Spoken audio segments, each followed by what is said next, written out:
CDP की class में मैं आप सभी लोगों का हार्दिक स्वागत करता हूं।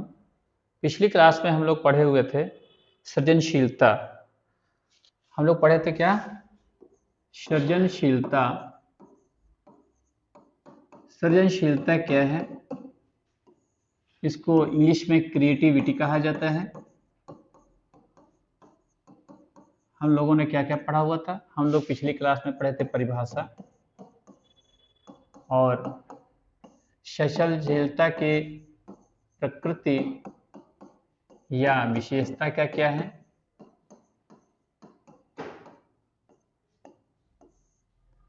और इसके बाद हम लोगों ने जाना था सृजनशीलता के तत्व। सृजनशीलता के तत्व परिभाषा में हम लोगों ने जाना था कि सृजनशीलता का तात्पर्य होता है कि पारंपरिक ढंग से हटकर नवीन ढंग से कार्य करने, विचार करने या कोई वस्तु निर्माण करने की क्षमता। क्रो एंड क्रो ने क्या कहा था? क्रो एंड क्रो की परिभाषा भी दिखाई गई थी कि सृजनशीलता मौलिक परिणामों को अभिव्यक्त करने की एक मानसिक प्रक्रिया है। प्रकृति या विशेषता में कई मिसकंसेप्शन थे, गलत अवधारणाएं थी, उनको भी हम लोगों ने सुधारा था। जैसे कहा गया था कि सृजनशीलता सब में नहीं पाई जाती, कुछ ही लोगों में पाई जाती है। बाद में रिसर्च किया गया, पता चला सृजनशीलता लगभग सभी व्यक्तियों में पाई जाती है, इसकी मात्रा में अंतर हो सकता है। और पहले कहा जाता था सृजनशीलता जन्मजात होती है, तो ये भी रिसर्च के तौर पे किया गया कि सृजनशीलता जन्मजात के साथ साथ अर्जित भी हो सकती है। सृजनशीलता के लिए अपसारी चिंतन की आवश्यकता होती है। सृजनशीलता के परिणाम स्वरूप व्यक्ति में ईगो, अहम की भावना उत्पन्न होती है। सृजनशीलता के लिए रिस्क टेकिंग कैपेबिलिटी होनी चाहिए। सृजनशीलता के लिए विषम परिस्थितियों में भी धैर्य आपको बनाए रखने का गुण होना चाहिए। सृजनशीलता के लिए बुद्धि की एक खास सीमा तक भी होनी चाहिए, और सृजनशीलता के लिए मॉडरेट लेवल की एंजाइटी भी होनी चाहिए, जो आपको अपने लक्ष्य के प्रति बार बार सचेत करती है कि आपको ये मशीन बनाना है, आपको ये कहानी लिखना, आपको ये काम करना है। सृजनशीलता के तत्व, 4 तत्व बताए गए थे। किसके द्वारा? टॉरेंस के द्वारा बताए गए थे। 4 तत्व कौन कौन से थे? पहले तत्व थे प्रवाहिता, दूसरा विविधता, इसको लचीलापन भी कहा जाता है, लचीलापन। और तीसरे पे अगर हम आते हैं तो इसको मौलिकता या नवीनता नाम दिया गया था। अरे बहुत पूछा जाता है एग्जाम में कि इनमें में से कौन है या कौन सा तत्व नहीं है। फिर अगला था विस्तारण। क्या था? विस्तारण। तो पिछली क्लास में हम लोगों ने यहां तक की देखा हुआ था। अब हम लोग आगे बात करेंगे। आगे हम लोग पढ़ेंगे सृजनशील चिंतन की अवस्थाएं। क्या पढ़ने वाले हैं? सृजनशील चिंतन की अवस्थाएं। तो हम लोग आज पढ़ेंगे सृजनशील चिंतन की अवस्थाएं।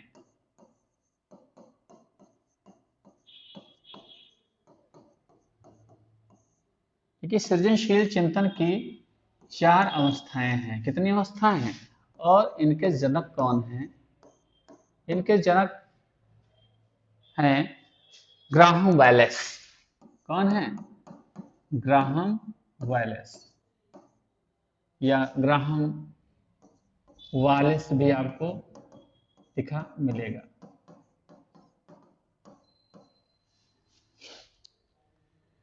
इन्होंने 1926 ईस्वी में बताया कि सृजनशील चिंतन की 4 अवस्थाएं होती हैं।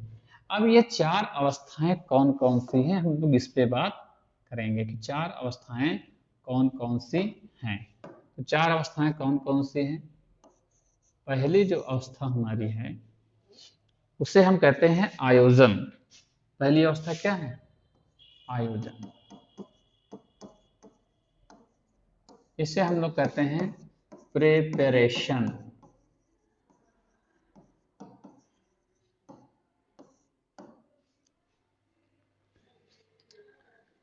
जैसे मान लीजिए कि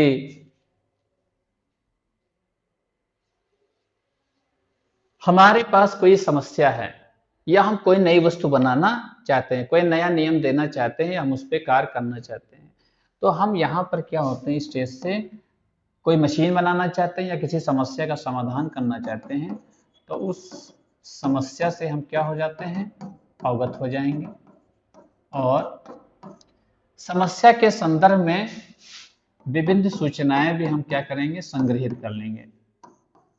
विभिन्न सूचनाएं भी हम लोग क्या करेंगे, एकत्र कर लेंगे, ठीक है। और समस्या के सॉल्व करने हेतु हम लोग परिकल्पना निर्माण भी कर लेंगे कि इस विधि से हमारी समस्या या हमारी नई मशीन बन सकती है। फिर दूसरा है उद्भवन, ये दा है, ये क्या है आपका दा। इसको इंग्लिश में कहा जाता है इनक्यूबेशन। क्या कहा जाएगा, इनक्यूबेशन। अब यहाँ पे समस्या से अवगत हो गया, विभिन्न सूचनाएं भी समस्याओं से संदर्भ में एकत्रित कर ली गई और समस्या के संभावित हल के लिए परिकल्पना बताया गया था। हाइपोथेसिस जो होती है समस्या का संभावित हल होती है। क्या किया गया कि बढ़िया सा आपने परिकल्पना भी बना ली है। अब यहाँ पे आप परिकल्पना पे कार्य करेंगे, लेकिन आपके कई प्रयास चलते रहेंगे, कई प्रयासों के बाद भी यहाँ पर समस्या समाधान नहीं होता। समस्या समाधान क्या है, नहीं हो पाएगा। आप जुटे रहेंगे, जुटे रहेंगे, जुटे रहेंगे, फिर एक समय ऐसा आएगा कि आप कहेंगे चलो कोई दूसरा कार्य करते हैं, यानी कि समस्या से ध्यान आपने हटा दिया, समस्या से ध्यान हटाया और कोई आप दूसरा काम करने लगे, खाना खाने लगे। लेकिन ये जो समस्या है आपके हटाने से हटने वाली नहीं है, समस्या आपके अचेतन मन में चली गई है और अचेतन मन में वो समस्या सक्रिय रहती है और इसी का परिणाम होगा कि यहाँ पर अगला है प्रबोधन। प्रबोधन, इसको कहा जाता है इल्यूमिनेशन। क्या कहा जाता है, इल्यूमिनेशन। यहाँ पे एक टर्म आया है प्रबोधन। प्रबोधन को थोड़ा हम इस तरह करेंगे, यहाँ पर बोध आया है ना, बोध मतलब यहाँ पर हम पता चल रहा खाना खा रहे हैं, लेकिन चूंकि हमारा अचेतन मन समस्या हल के लिए सक्रिय है तो अचानक यहाँ पे समस्या समाधान आ जाता है। अचानक समस्या समाधान के विचार आ जाते हैं। अब प्रबोधन एक महत्वपूर्ण अवस्था है जिसमें हम कोई दूसरा कार्य कर रहे होते हैं और समस्या समाधान का विचार आ जाता है। चौथा है प्रमाणीकरण। प्रमाणीकरण या पुष्टिकरण, वेरिफिकेशन।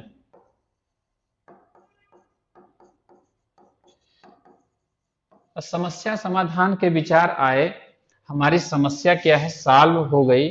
अब बार बार हम विभिन्न परिस्थितियों में टेस्ट करते हैं कि हमारी समस्या समाधान वास्तव में हो जाएगी कि नहीं हो जाएगी, तो समस्या के हल पर बार बार प्रयोग किया जाता है।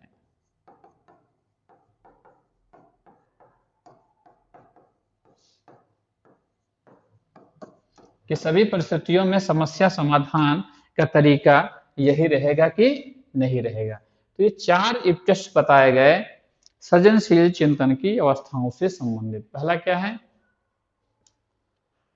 आयोजन, प्रिपरेशन, समस्या से अवगत होना, विभिन्न सूचनाएं एकत्र करना, परिकल्पना निर्माण करना। उद्भवन, कई प्रयासों के बाद भी समस्या समाधान नहीं हो पाती तो व्यक्ति ऊब करके समस्या से अपना ध्यान हटा लेता है, लेकिन समस्या अचेतन मन में सक्रिय रहती। अचेतन मन में क्या रहेगी? ये अचेतन मन में क्या रहेगी? सक्रिय रहेगी और व्यक्ति दूसरा काम करने लगेगा। फिर अचानक वो कोई दूसरा काम कर रहा है और अचेतन मन में ही कहीं ना कहीं सहसा कोई विचार आता है जो उसके समस्या समाधान के लिए उसको अग्रसर करते हैं। प्रमाणीकरण या पुष्टिकरण क्या है? समस्या हल पर वो प्रयोग करता है कि विभिन्न परिस्थितियों में ये समस्या सॉल्व हो पाएगी कि नहीं हो पाएगी। और इसके जन्मदाता कौन है? ग्राहम वेल्स हैं। और पूछा यह भी जाता है सृजनशील चिंतन की अवस्थाएं कौन सी है।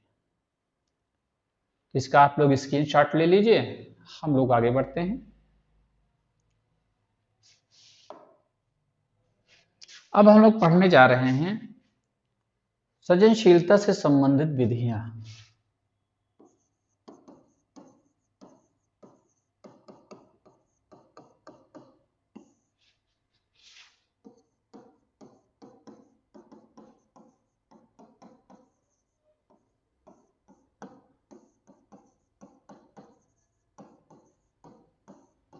अब सृजनशीलता से संबंधित विधियां कौन कौन सी हैं? तो इसमें बहुत सारी विधियां हैं, तो उसके बारे में भी हम लोग चर्चा करते हैं। पहली विधि है आपकी, पहली विधि है ब्रेन स्टॉर्मिंग मेथड। ब्रेन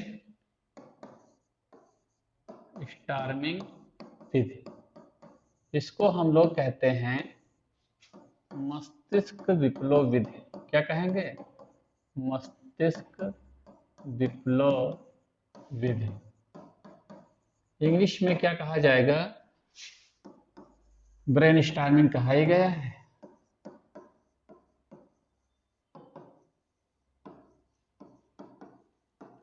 और इसके जनक कौन हैं? तो इसके जनक हैं डॉक्टर ऑसबर्न।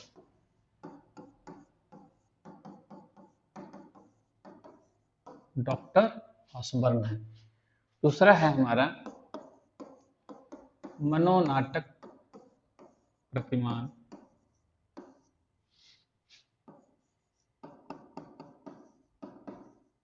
इसके जनक हैं डॉक्टर मोरेनो।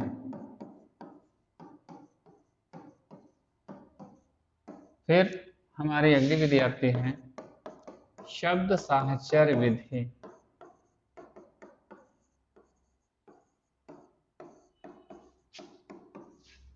शब्द साहचर्य विधि माल्ट्जमैन। क्या? माल्ट्जमैन। तो ब्रेन स्टॉर्मिंग विधि क्या है? डॉक्टर ऑसबर्न ने दिया था। इसमें क्या है, जब इस विधि का यह तात्पर्य है कि किसी समस्या आने पर जो मस्तिष्क बिल्कुल क्रियाशील हो जाए, उसके अंदर विचार उत्पन्न करने के लिए मस्तिष्क व्याकुल हो जाए और नया नए विचार आने लगे, उसको कहते हैं मस्तिष्क विप्लव विधि। ठीक है, ये थी सृजनशीलता से संबंधित विधियां। और भी बहुत सारे तरीके हो सकते हैं सृजनशीलता के, कि आप बच्चे को कुछ ब्लॉक्स वाले खिलौने दे सकते हैं और उन खिलौने से आप बहुत सारी वस्तुएं बनाने के लिए कह सकते हैं। एक अधूरी कहानी को पूरी करने के लिए कह सकते हैं, या हम कह सकते हैं शीर्षक के आधार पर कहानी लिखने के लिए भी आप कह सकते हैं। तो बहुत सारी ही विधियां हैं। ये कुछ मनोवैज्ञानिकों के द्वारा दी गई विधियां थी जिनको हम लोगों ने प्रयोग किया है। अब जो सृजनशीलता का अगला पड़ाव है वो है सृजनशीलता से संबंधित महत्वपूर्ण परीक्षा। इसका आप लोग स्क्रीनशॉट ले लीजिए। हाँ, एक घटना घटी थी। एक बार पूछा गया था यही यूपी टेट में कि समस्या समाधान ब्रेन स्टॉर्मिंग विधि का संबंध है सृजनशीलता से, किससे है? सृजनशीलता से है या समस्या समाधान से है?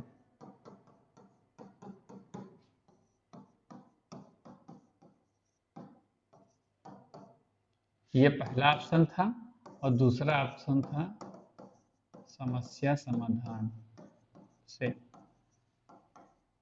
देखिए, सृजनशीलता में कहीं ना कहीं कोई समस्या ही होती है, उसको सॉल्व किया जाता है। तो इस तरह क्वेश्चन से बचना चाहिए। अब आंसर की जारी हुई तो उसका उत्तर क्या दिया गया, समस्या समाधान। फिर सृजनशीलता उस समय हम भी पढ़ा रहे थे, तो कुछ लोग ऐसे थे जिनका 2-2 1-1 नंबर से कई विवादित प्रश्न थे, तो फिर बाकायदा कई रेफरेंस बुक दी गई उनको और फिर उन्होंने केस किया और जिसका परिणाम हुआ कि आगे जो संशोधित आंसर की आई उसमें दोनों ऑप्शन को सही माना गया था। ठीक है, आपको रेफरेंस की आवश्यकता होती है। रेफरेंस में एक से अधिक आपको साक्ष्य देने पड़ते हैं और जो भी रेफरेंस हो वो एक प्रकार से हम कर सकते हैं उच्च स्तरीय लेखकों के होने चाहिए। ठीक है, तो ये आप चूंकि पढ़ेंगे, मॉडल पेपर में पढ़ेंगे तो ये आएगा, वहां समस्या समाधान भी पढ़ेंगे, सृजनशीलता भी पढ़ेंगे, कंफ्यूज होंगे।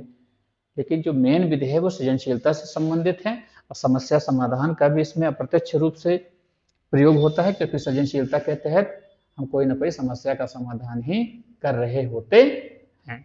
ठीक है, अब अगले पे आते हैं, स्क्रीनशॉट ले लीजिए आप लोग। आगे हम लोग पढ़ेंगे सृजनशीलता से संबंधित परीक्षा। अगला है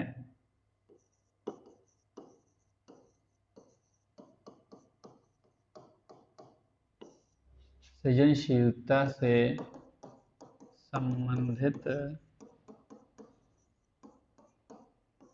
महत्वपूर्ण परीक्षण।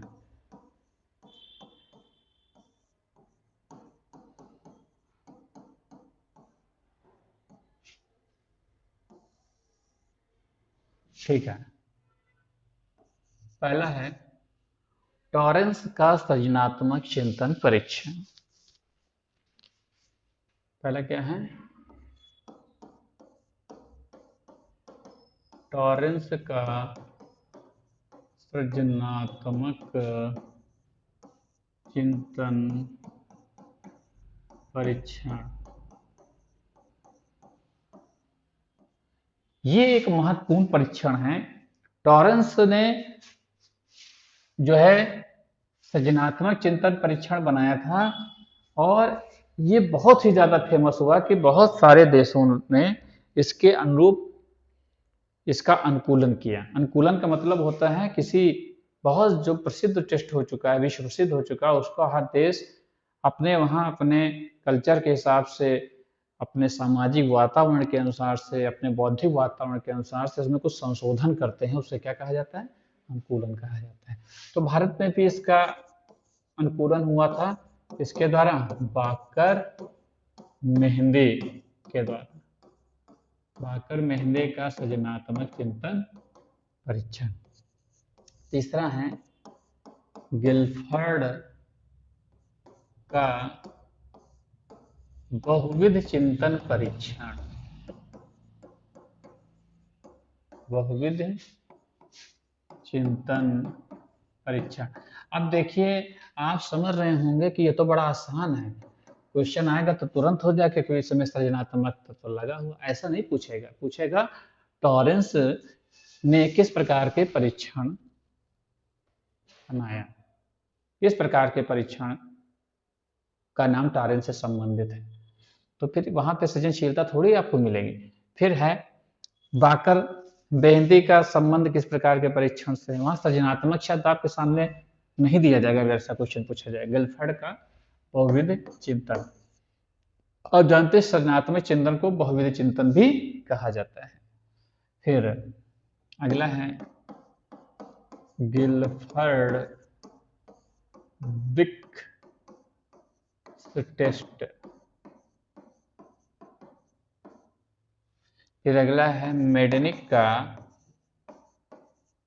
Remote association. मेडनिक का रिमोट एसोसिएशन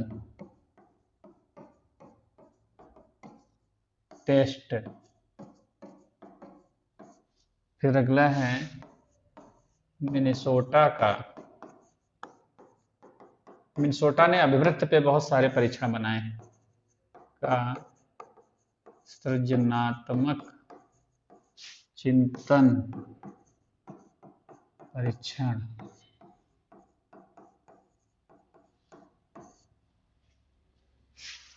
फिर अगला है वैलक एवं कार्गन का सृजनात्मक चिंतन परीक्षण।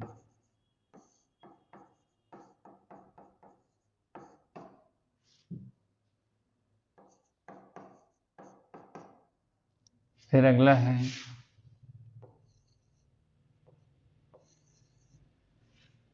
आप लोग इसको नोट करते रहिए।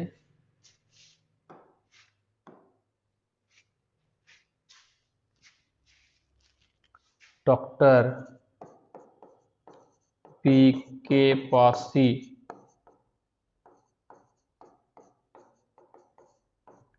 का सृजनात्मक चिंतन परीक्षण।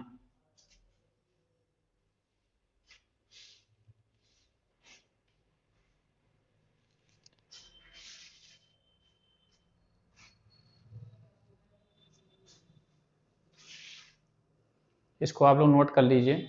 टॉरेंस का सृजनात्मक चिंतन परीक्षण, वाकर मेहंदी का सृजनात्मक चिंतन परीक्षण, गिलफर्ड का बहुविध चिंतन, गिलफर्ड ब्रिक टेस्ट, मेडेनिक का रिमोट एसोसिएशन टेस्ट, मिनेसोटा का सृजनात्मक चिंतन परीक्षण, वैलक एवं कार्गन का सृजनात्मक चिंतन परीक्षण, डॉक्टर बी के पासी का सृजनात्मक चिंतन परीक्षण।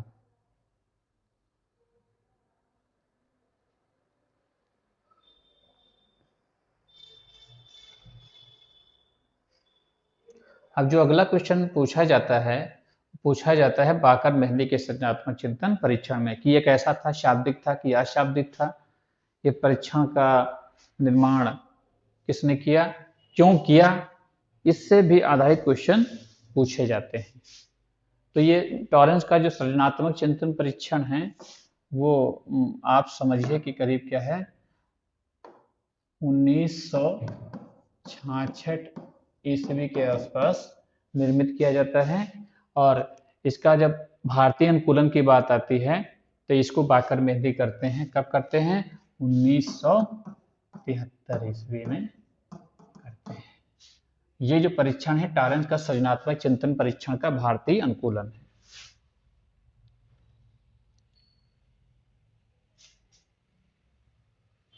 चलिए आप लोग स्क्रीनशॉट लीजिए, हम लोग आगे बढ़ेंगे।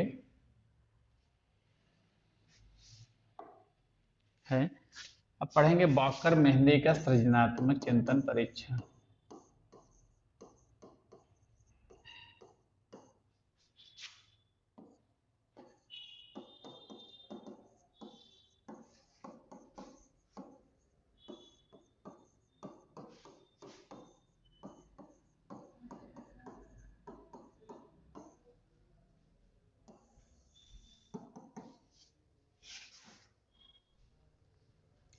तो वाकर मेहंदी का सृजनात्मक चिंतन परीक्षण ये क्या है? ये टॉरेंस किसका? टॉरेंस के सृजनात्मक चिंतन परीक्षण का भारतीय अनुकूलन। अभी आपको बताया गया है क्या है परीक्षण का भारतीय अनुकूलन, जिसे 1973 में, कब? 1973 ईस्वी में वाकर मेहंदी के द्वारा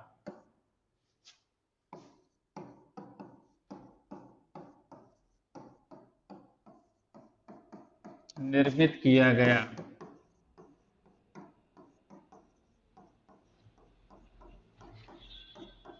अब बात आती है इसमें प्रश्न किस प्रकार के थे।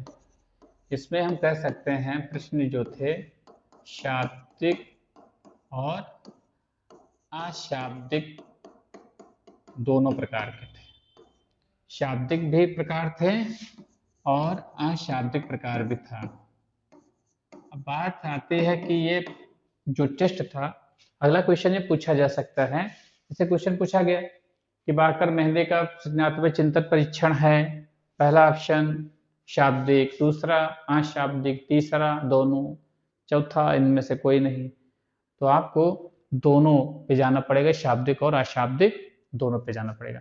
अब अगला क्वेश्चन बन सकता है कि बाकर मेहंदी का जो सृजनात्मक चिंतन परीक्षण है वो किस आयु वर्ग के लिए, ठीक है, तो इसका प्रशासन किस आयु वर्ग पर किया जा सकता है?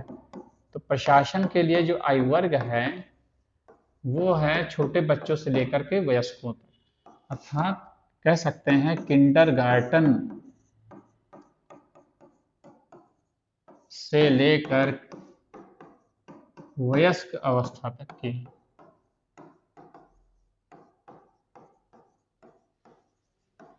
इसका हम लोग प्रशासन कर सकते हैं, ठीक है। तो ये कुछ क्वेश्चन थे जो बार बार आपसे पूछे जाते हैं।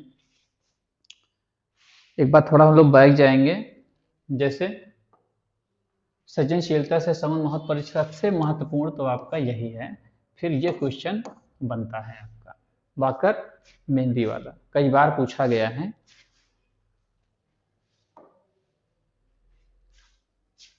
तो यहाँ पर इसका प्रशासन आप भी देख रहे हैं कि आयु वर्ग काफी जो है व्यापक है, छोटे बच्चों से लेकर के हम वयस्कों तक की इसका जो है सृजनशीलता से संबंधित परीक्षण किया जा सकता है। अब आगे हम कुछ बात करेंगे कि जैसे कुछ पॉइंट हैं परीक्षा के लिए उपयोगी हैं कि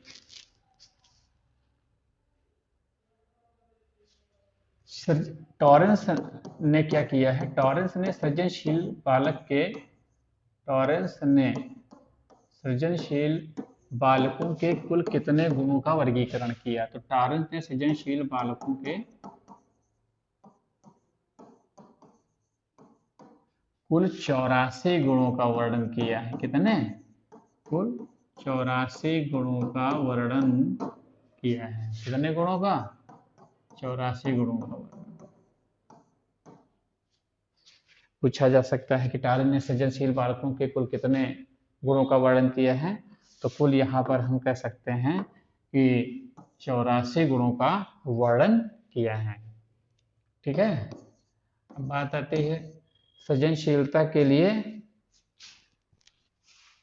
बंद छोर वाले प्रश्न की मुक्त छोर वाले प्रश्न होते हैं। तो सृजनशीलता के लिए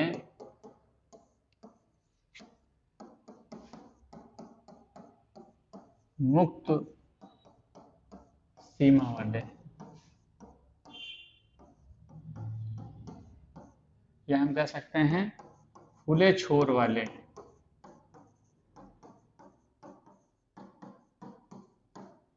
प्रश्न उपयुक्त रहते हैं।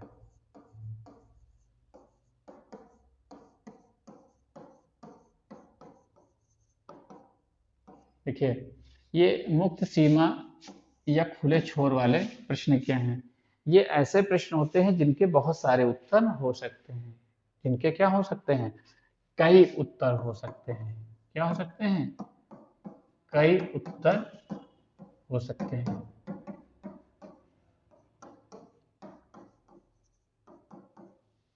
जैसे कहा जाए भारत की राजधानी कहाँ है? तो भारत की राजधानी दिल्ली है। तो ये बंद छोर वाला प्रश्न हुआ, इसका केवल एक ही आपको उत्तर है सही। अगर कह दिया जाए अगर भारत की राजधानी दिल्ली से हटा करके लखनऊ कर दी जाए तो क्या प्रभाव पड़ेगा? अब इस पे जो प्रभाव पड़ेगा बहुत सारे पक्षों पे पड़ेगा, तो इसमें एक से अधिक उत्तर हो सकते हैं। तो ये कल्पना प्रधान होते हैं। कोई कहानी हुई कि जैसे पूछा जाए शेर और चूहे वाली कहानी में कि यदि शेर दहाड़ता और चूहा उसे बचाने ना आता तो शेर जाल में फंसा था, उसका क्या होता? अब क्या होता, तो बच्चे तमाम तरह के अपने अपने कल्पनाशीलता के आधार पे, क्रिएटिविटी क्षमता के आधार पे वो स्वतंत्र है उत्तर देने के लिए। यही क्या है? मुक्त सीमा या खुले छोर वाले प्रश्न, ठीक है। और अभिसारी चिंतन और अपसारी चिंतन, अभिसारी और अपसारी चिंतन, अभिसारी और अपसारी चिंतन का सर्वप्रथम प्रयोग किसने किया? तो अभिसारी और अभिसारी चिंतन का सर्वप्रथम प्रयोग गिलफर्ड महोदय ने किया है। किसने किया? गिलफर्ड महोदय ने किया है।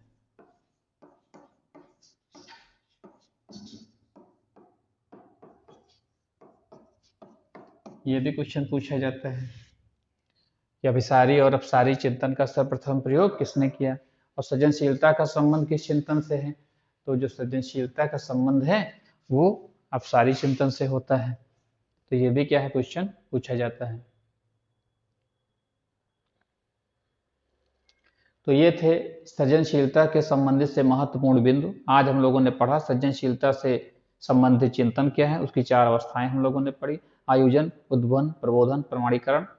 फिर हम लोगों ने जाना कि सृजनशीलता से संबंधित महत्वपूर्ण परीक्षण कौन है और किस प्रकार के प्रश्न पूछे जाते हैं, उस पर भी हम लोगों ने चर्चा की, और कुछ अन्य प्रश्न भी जो बन सकते हैं, और सृजनशीलता से संबंधित विधियां कौन कौन सी हैं इसके बारे में चर्चा की गई। आशा करते हैं कि आप लाभान्वित हुए होंगे और आपने कुछ अवश्य कुछ ना कुछ सीखा होगा। क्लास कैसी रही कमेंट्स में अवश्य लिखिएगा, और हम लोग अगली क्लास में मिलते हैं। तब तक सभी लोगों से धन्यवाद।